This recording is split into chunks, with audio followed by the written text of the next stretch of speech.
welcome to the end of week 8. You're almost done. Last week, I wore my Asteroids t-shirt to kind of get us going on building RiceRocks. Since I've already worn that t-shirt once, I thought about what I should wear for kind of part 2 of RiceRocks, and Scott was feeling a little down about losing to me at blackjack and not being able to wear his tie for a lecture, so I thought I'd just show him a little sign of solidarity here and wear a tie for this final lecture. This, by the way, is a very rare occasion for me. My wife looked at me and kind of laughed when I walked out the door this morning and told me that I looked really grown up. So I'm not a big tie wearer.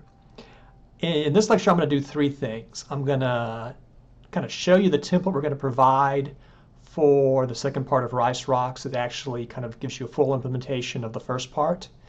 I'm going to demo the full version of RiceRocks and kind of walk you through some of the features you'll need to implement. And then the last thing is a treat. I've whipped up a really nice version of RiceRocks. And Scott and I are going to sit down and settle once and for all who is the best video game player. So stick around. So let's take a look at the program template we provided for week 8. So I've got it loaded here in Code Sculptor. This is a full implementation of what you needed to do for the spaceship in week 7. So if you're not really confident in your code for spaceship and you want to kind of maybe start fresh, take a look at our program template and you can work from there. We have a full implementation of both the spaceship class and all of its methods, as well as a nice implementation of the sprite class and all of its methods. The other thing is we've added in one feature that we'd like your final game to have, but we didn't want you to actually have to worry about implementing. We added in a splash screen. So this is an implementation of your week 7 mini project with the splash screen on top. And so all we have is basically a key handler, a mouse handler that if you click in here, it dismisses the splash screen. Whether the splash screen is drawn or not is controlled by a global variable started that you'll need to manipulate, because in the part 2, we're going to want you to actually throw the splash screen back up if the game is over, if you've exhausted all the lives. So spend a little time looking at our program template. I think it's a good way to kind of recover if you've kind of had a little bit of an issue in doing week 7, and I think you can actually move on through and do week 8 also. Let me go on now and I'll demo the full implementation of RiceRocks, and you can kind of see what a working version would look like. So let's take a quick look at my implementation of RiceRocks. This is the full version.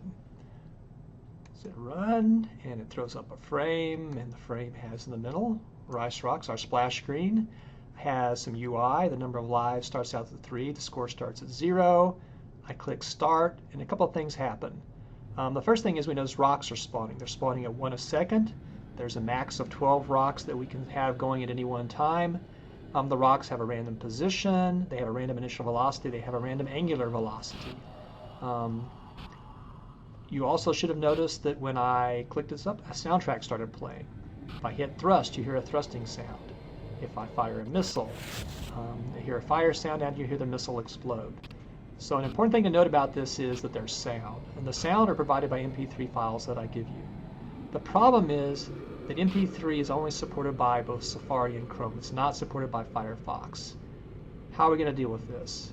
Because we need to be able to peer assess, I'm going to ask you to use Chrome or Safari for this project. You could think about converting it into a format that Firefox would use, but then how would your peers assess your project? So please, just download Chrome. It's easy, use it. It'll make everybody's life easier. What else do we have? Well, we have missiles. So I can actually hit the space bar and fire lots of missiles. Some things to notice about the missiles are they actually have a lifespan. So the missile has an age and a lifespan. When the age is greater than the lifespan, the missile disappears. So there's no cap on the number of missiles. There's a time cap on how long they live. What else do we have? I think this is one interesting thing. You notice that whenever I hit an asteroid, the asteroid actually explodes. So we talked about this in the last lecture, that there's an optional thing you can do. You can actually add explosions to your game. It really adds to the visual appeal of the game. It's not that difficult. I would make it the last thing that you do so you get the rest of the basic project done. But I think it's really kind of adds a really nice feel to the game. What's the hardest thing you're going to do in this project? It's going to be managing the groups of rocks and the groups of missiles. You're going to have to go through and figure out when a rock hits a missile and when a ship hits a rock. So notice here, if a ship runs into this, I lose a life, and a little explosion spawns. Another one. So you're going to have to go through and do some collisions. And it's not too hard. Scott has 2 videos that talk about how to do this using sets. Take a look at them. I think you'll find it's fairly easy. The last thing to notice here is if I actually run into a 3rd rock, my lives are exhausted. I go back to the splash screen. All the rocks are no longer there. When I'm ready to start a new game, I click run, and we're off. So this is a version of RiceRocks. I think you'll find it's not that hard to build. It's great fun to play, and take a crack at it. I think you can do it. I'll be monitoring the forums. We'll have lots of help available to get you through this. So hang around. We have one more fun thing that I want to show you. Okay, I promised you a special treat to end class on.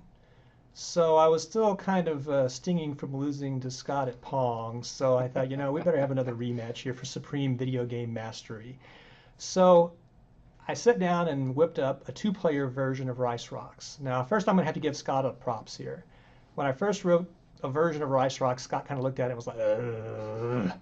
And so he went through and built a very nicely structured object-oriented version of it with a very nice ship class. And so when I built the 2-player version, it was actually quite easy. It took me about 30 minutes. And the only thing I had to do was just make 2 instances of the ship class, and I have 90% of the game built. So Scott, I'll give you a few props there. That means you should listen to my lectures more than his when you go back and look at him again. So I want this to actually mean something. So the stakes for this final version are going to be the following. Scott wins 2 out of 3 matches to 10. I'll wear a tie for a week. But you don't understand how unprecedented that would be. But if I win 2 out of 3, Scott can't make fun of my OO code for a week. Which also might be unprecedented. All right, Scott, fire it up and let's go. Right. Let's do it here.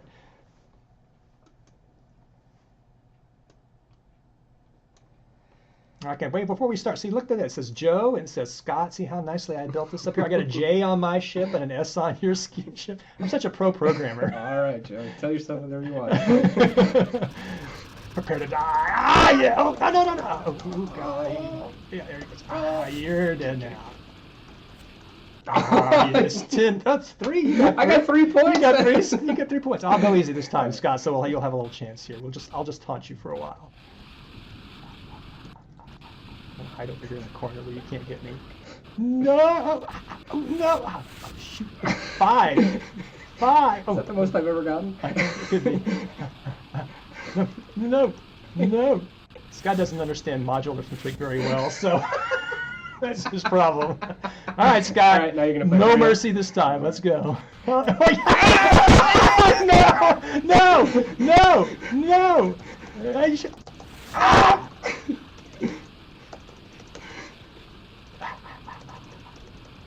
He's on my tail. No! I